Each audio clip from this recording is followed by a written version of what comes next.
कांग्रेस के घोषणा पत्र में वही सोच झलकती है जो सोच आजादी के आंदोलन के समय मुस्लिम लीग में थी।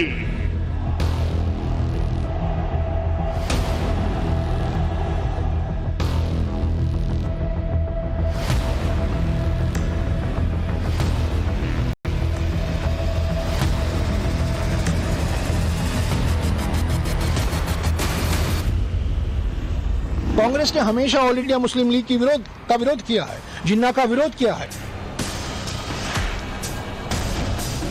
Muslim League is a completely secular party. Right. There's nothing non-secular about the Muslim League.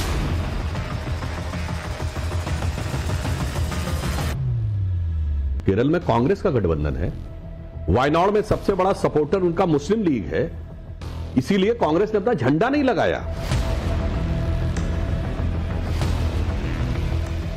अभी तो इब्तिदा हुई थी, बहारे इश्क था, वो यूं गले पड़े कि लफ्जों में अटक गए। बड़ी उम्मीदों से कांग्रेस ने अपना मैनिफेस्टो जारी किया, लेकिन बात अटक गई मुस्लिम लीग पर, उसके असर पर, उसकी नजर पर और कांग्रेस के मैनिफेस्टो में उसके साए पर। बीजेपी की तरफ से जो आरोप लगे वो ये कि कांग्रेस के मैनिफेस्टो में मुस्लिम लीग की झलक दिखती है। कांग्रेस के मैनिफेस्टो में कुछ पॉइंट्स मुस्लिम लीग के हैं और कांग्रेस का मैनिफेस्टो मुस्लिम लीग से प्रभावित है।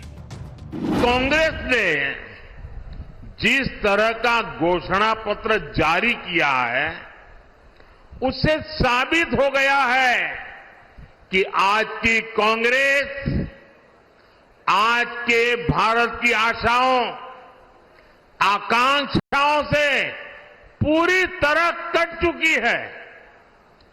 कांग्रेस के घोषणा पत्र में वही सोच झलकती है जो सोच आजादी के आंदोलन के समय मुस्लिम लीग में थी।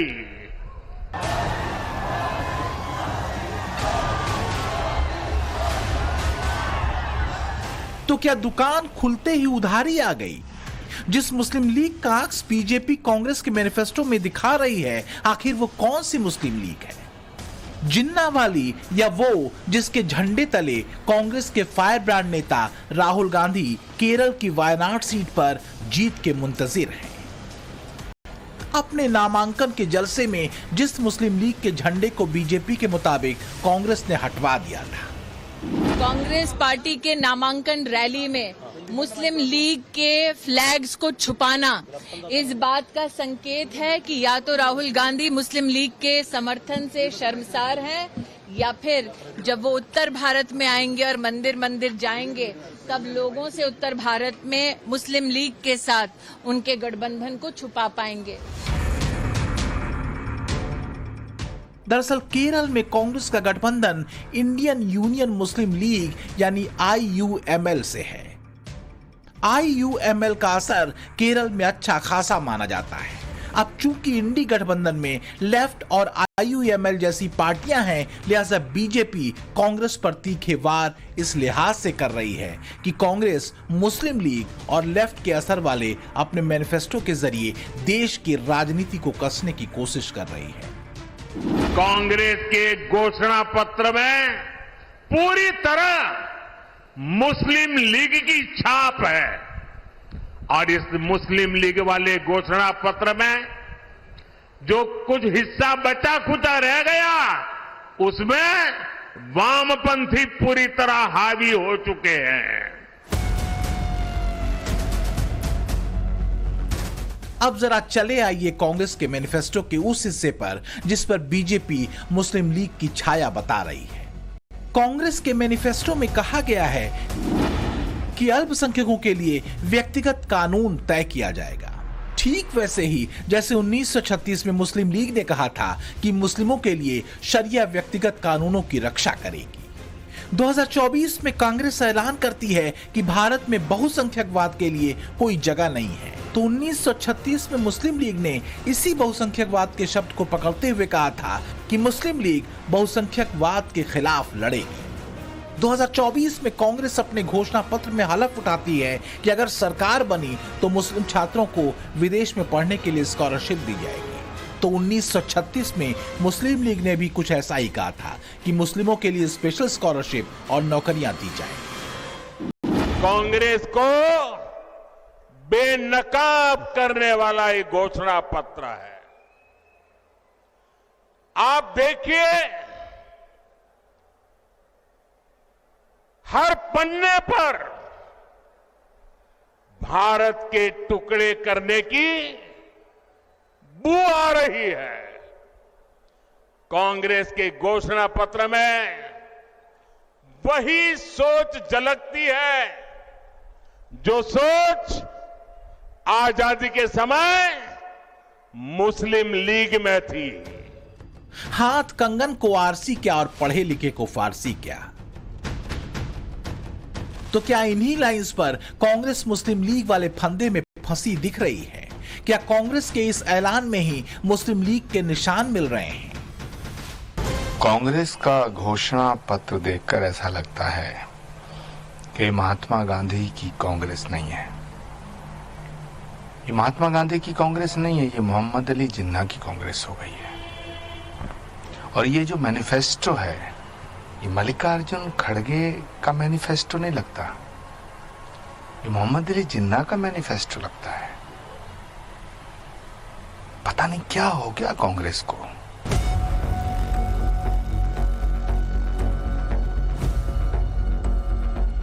ये वो सरल सा सवाल है जो कांग्रेस छोड़ चुके तमाम कांग्रेसियों की जुबान पर है, जिसकी ध्वनि में कांग्रेस की दुर्गति को लेकर गहरे और गंभीर अर्थ छुपे हुए हैं। अब कांग्रेस हत्थे से उखड़ी हुई है। कहीं ऐसा न हो कि बीजेपी का मुस्लिम लीग वाला तीर कांग्रेस का खेल खराब कर दे। कह सकते थे कि ये गलत है, ये नहीं संभव है, ये नहीं होगा, कुछ भी कह सकते थे। ये क्यों कहा? क्योंकि यही दिल का प्रेम है। इश्क और मुश्क छुपाए नहीं छुपते हैं।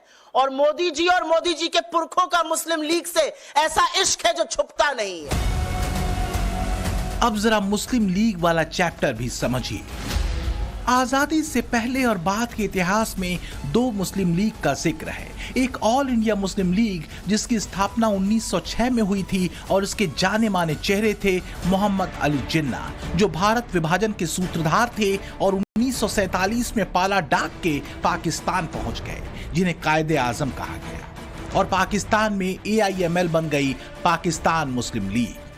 इसके एक साल बाद यानी 1948 में केरल में एक और मुस्लिम लीग बनी, इंडियन यूनियन मुस्लिम लीग। इसके संस्थापक रहे M मोहम्मद इस्माइल। इनको कहा जाता था कायदे मिल्लत। इसी IUML के साथ कांग्रेस का गठबंधन है। मुस्लिम लीग के साथ किसका गठबंधन है? केरल में कांग्रेस का गठबंधन है। वायनाड में सबसे बड़ा सपोर्टर उनका मुस्लिम लीग है। इसीलिए कांग्रेस ने अपना झंडा नहीं लगाया, क्योंकि मुस्लिम लीग का भी झंडा दिखता, पिछली बार देखा था। और इस इंडियन यूनियन मुस्लिम लीग को राहुल गांधी विदेशों तक में घूमकर कट्टर सेकुलर होने का प्रमाण पत्र बांट चुके हैं। However, Congress in Kerala has been in alliance with the Muslim Party, Muslim League in Kerala, the state from which you were MP for more than, I'm sorry, the state you are the MP for more than 70 years. Muslim League is a completely secular party. Right. There's nothing non-secular about the Muslim League. Questions are a little disjointed. Sorry about that. I think the person hasn't studied the Muslim League. तो विदेशी धरती पर संघ को कट्टरपंथी हिंदू संगठन बताने वाले और कोसने वाले राहुल गांधी अगर मुस्लिम लीग को कट्टर सेकुलर बता चुके हैं तो कुछ तो बात हो। बात है वोट बैंक। और कांग्रेस को लगता है कि मुस्लिम लीग वाली लाइन पर कसा ऐलान केरल से निकलकर पूरे देश में मुस्लिम वोट बैंक को भा सकता है। पर बीजेपी कह रही है कि चाहे कायदे आजम की मुस्लिम लीग हो या कायदे मिल्लत की मुस्लिम लीग, दोनों में कोई फर्क नहीं है। अब कांग्रेसी कहते नहीं ये मुस्लिम लीग अलग है, वो मुस्लिम लीग लग रहा है। मैं दर्शकों को जाकर कहता हूं, चेक करिए, ये जो इसको आज इंडियन यूनियन मुस्लिम लीग कहते हैं, इसके संस्थापक है मोहम्मद इस्माइल। और मोहम्मद इस्माइल जिन्ना की मुस्लिम लीग ये बनी मार्च 1948 में। 1947 से पहले यही मोहम्मद इस्माइल पूरे दक्षिण भारत के जिन्ना की मुस्लिम लीग के चीफ थे। नाम बदल लेने से बदल गया। और जिन्ना को कायदे आजम कहा जाता था तो उन्हें कायदे मिल्लत कहा जाता था। और फिर मैं दर्शकों से कहता हूं जाके चेक करिए। फिर यही मोहम्मद इस्माइल, ये मुस्लिम लीग, आज की मुस्लिम लीग, इंडियन यूनियन मुस्लिम लीग, जिससे कांग्रेस गठबंधन में है, इन्होंने संविधान सभा में जाके मुसलमानों के लिए सेपरेट इलेक्टोरेट की मांग की, अलग कॉन्स्टिट्यूशन मांगा, बहुत अलग नियम मांगा।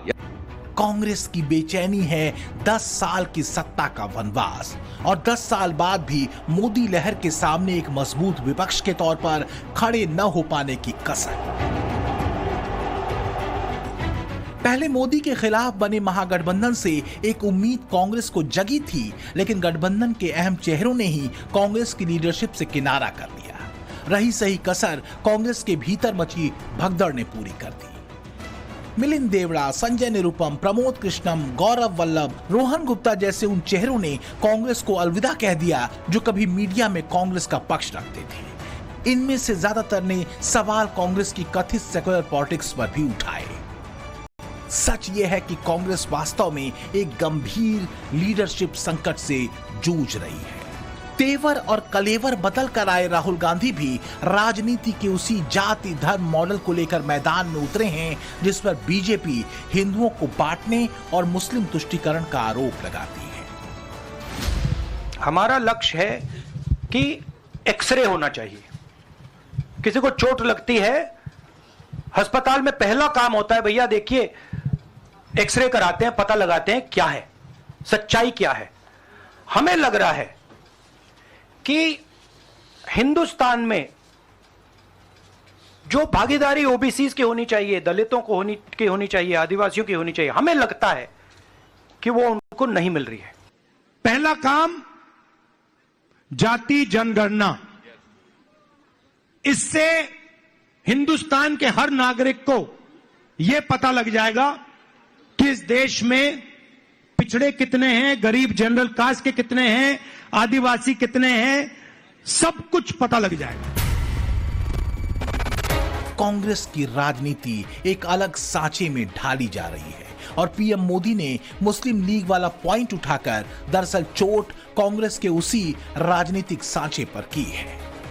राहुल का राजनीतिक मॉडल विचारधारा के बजाय सामाजिक समीकरणों पर ज्यादा टिका है।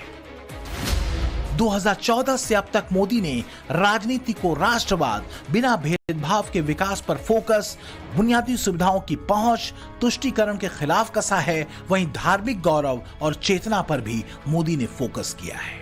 इसके जवाब में राहुल गांधी ने जातीय समीकरण, पूंजीपतियों पर हमले, मुफ्त योजनाओं के वादे, मुस्लिम वोट बैंक पर फोकस और राम मंदिर से दूरी की लकीर पर अपनी राजनीति कसी है। मोदी जी, मेरे को सन 11 में पैरालाइज पड़ा था, मैं बोल नहीं पाती थी, मेरा हाथों में इलाज चलता था, दवाइयाँ बहुत महंगी आती थी क्योंकि मेरे हस्बैंड भी विकलांग है, घर चलाना बड़ा मुश्किल हो गया था। आपके द्वारा जन औषधि दवाइयाँ मिली, मैंने खाना शुरू किया और मेरी दवाइयाँ जो है 5000 की आती थी और अब मेरी दवाएं 1500 की आती हैं, तो 3000 मुझे मिलता है। उससे मैं अपने खर्चा और फल फ्रूट वगैरह खाती हूँ। और मैं मोदी जी, मैंने ईश्वर को तो नहीं देखा, लेकिन मैंने आपको ईश्वर के रूप में देखा है। आपको बहुत बहुत